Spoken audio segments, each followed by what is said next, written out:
Good morning, students. Welcome back to SBM School. Myself, Razia Shorgar. So, take out our EVS book of class 4th. Open it. Open chapter 3rd. Chapter 3rd ही पढ़ रहे थे ना हम. Organs of the mouth, यही chapter पढ़ रहे थे हम. इस चैप्टर को हमने आधा पढ़ा था ना, जिसमें हमने टिथ पढ़े थे, टिथ के बारे में, जिसमें हमने 2 तरह के टिथ पढ़े थे, milky teeth and permanent teeth. आज हम टूथ का स्ट्रक्चर पढ़ेंगे, ठीक है ना. टिथ का स्ट्रक्चर कैसा होता है वो पढ़ेंगे. तो आइए देखते हैं. Teeth are hard, strong and bony structure fixed strongly in the upper and the lower jaw of mouth. दांत कठोर, मजबूत और बोनी संरचना होती हैं जो मुंह के ऊपरी और निचली जबड़े में स्ट्रांगली फिक्स्ड रहते हैं. The teeth spring out of gums which hold them firmly. दांत मसूड़ों से बाहर निकलते हैं जो उन्हें मजबूती से पकड़ते हैं. अब parts of A teeth. Teeth के पार्ट्स कौन कौन से हैं ये हम पढ़ेंगे. ए टूथ हैज़ 2 पार्ट्स. टूथ के 2 पार्ट्स होते हैं, क्राउन एंड रूट. 2 पार्ट्स होते हैं, क्राउन और रूट्स, ठीक है ना. तो क्राउन और रूट्स के बारे में हम पढ़ेंगे. सबसे पहले देखिए crown. It is the usable part. यह सबसे ऊपरी पार्ट होता है, उपयोगी. It is covered by enamel. यह इनेमल से कवर्ड होता है, बाहर की साइड में इनेमल से कवर्ड होता है. Dentine support it. डेंटाइन इसका सपोर्ट करता है, ठीक है. फिर नेक्स्ट देखिए root. It remains inside the gum. यह मसूड़ों के अंदर रहता है. यह मसूड़ों के अंदर की साइड में होता है, ठीक है ना. रूट मसूड़ों से अंदर रहता है. Gums. Gums are fleshy part and surround the teeth. These are soft and pink. Gums fleshy part होते हैं, मांसल भाग होते हैं और दांतों को घेरे हुए रखते हैं. ये सॉफ्ट और पिंक होते हैं, ठीक है ना. किस कलर के होते हैं ये? पिंक कलर का होता है, बाहर से होता है ना. फिर नेक्स्ट देखिए. The soft substance filling the empty space is known as pulp. इसमें खाली स्थान को भरने वाले सॉफ्ट पदार्थ को क्या कहते हैं? पल्प कहते हैं, ठीक है ना. ये देखिए पल्प कहते हैं. फिर ये देखिए, ये इसका स्ट्रक्चर है.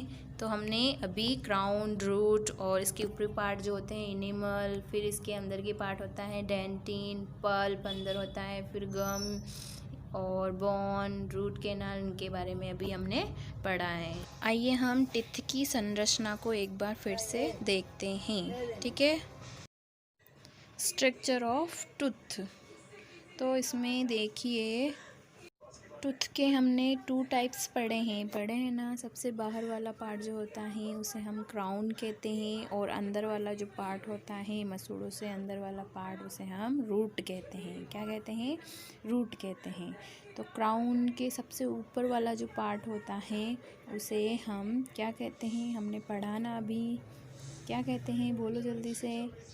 एनामल कहते हैं ना, इनेमल. उसके बाद अंदर वाला पार्ट डेंटाइन कहलाता है, जो कि इनेमल को सपोर्ट करता है, ठीक है. फिर नेक्स्ट नीचे जो पार्ट होता है अंदर वाला, जो मसूड़े के अंदर वाला जो पार्ट होता है उसे हम रूट कहते हैं. तो टिथ के 2 पार्ट पढ़े हैं हमने, क्राउन एंड रूट. उसके रूट अंदर की साइड में होते हैं, जिसमें टीथ जो है फिक्स्ड रहते हैं. जबड़े के अंदर टिथ फिक्स्ड रहते हैं, ठीक है. और फिर सबसे अंदर वाला जो पार्ट होता है उसे हम क्या कहते हैं? पल्प कहते हैं, ठीक है ना. ठीक है, तो ये हमने अभी टिथ का स्ट्रक्चर देखा है. आपको सेम एज इट इज़ अपनी नोटबुक में इसको ड्रॉ करना है. Crown, root, enamel, dentine, pulp, ये आपको अपनी नोटबुक में ड्रॉ करना है, ठीक है. फिर आइए अब हम नेक्स्ट पढ़ते हैं. अब हम नेक्स्ट पेज पर पढ़ते हैं टाइप्स ऑफ टिथ. टिथ के प्रकार कौन कौन से हैं?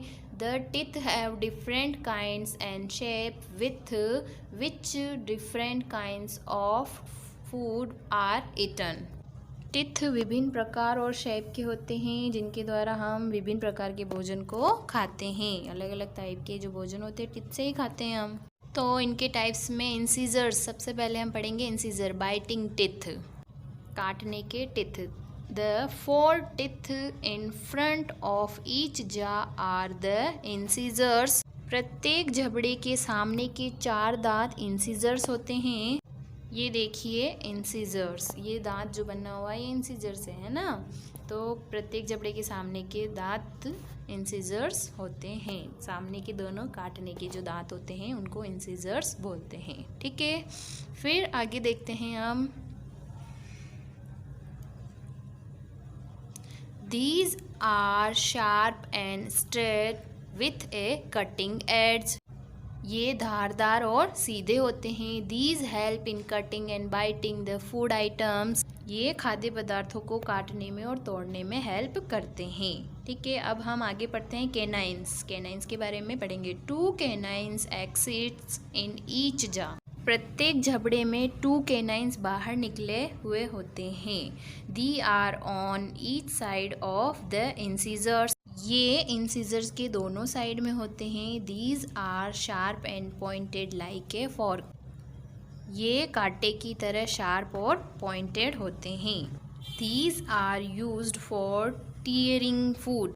इनका यूज़ भोजन को फाड़ने के लिए करते हैं। अब है premolars, grinding teeth. There are 8 grinding teeth. Grinding teeth यानी पीसने के दांत 8 होते हैं। कितने होते हैं? 8 होते हैं। ये देखिए, फर्स्ट प्रीमोलर, सेकेंड प्रीमोलर बने हुए ना, दिख रहे हैं आपको? ठीक है ना। फिर नेक्स्ट देखिए, 2 on each side of canines of every jaw. ये हर जबड़े के दोनों तरफ 2-2 होते हैं। कितने होते हैं? 2-2 होते हैं। They are broad and flat. ये broad and flat होते हैं, broad and flat होते हैं। They help us grinding and washing the food item we eat. ये हमारे द्वारा खाए जाने वाले खाद्य पदार्थों को पीसने में और मसलने में हमारी हेल्प करते हैं। मोलर्स, चैविंग टिथ, चबाने के दांत। ईच जा है 6 मोलर। प्रत्येक जबड़े में 6 मोलर्स होते हैं। क्लोज टू प्री मोलर्स, जो कि प्री मोलर्स के पास होते हैं, उसके क्लोज होते हैं। Each molar is broader than pre molars.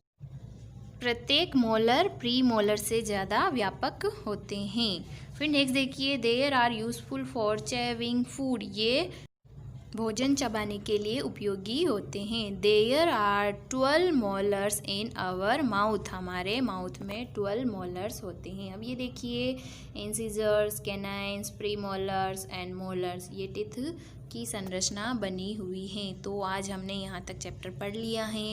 आज आपको SW में स्ट्रक्चर बनाना है। टिथ का जो स्ट्रक्चर आज हमने ये पढ़ा है ना, ये स्ट्रक्चर आपको अपनी नोटबुक में बनाना है। और उसके जो भी टाइप्स हमने पढ़े ना, incisor, canines, premolar and molar, ये भी आपको अपनी नोटबुक में ड्रॉ करने हैं। ठीक है, थैंक यू।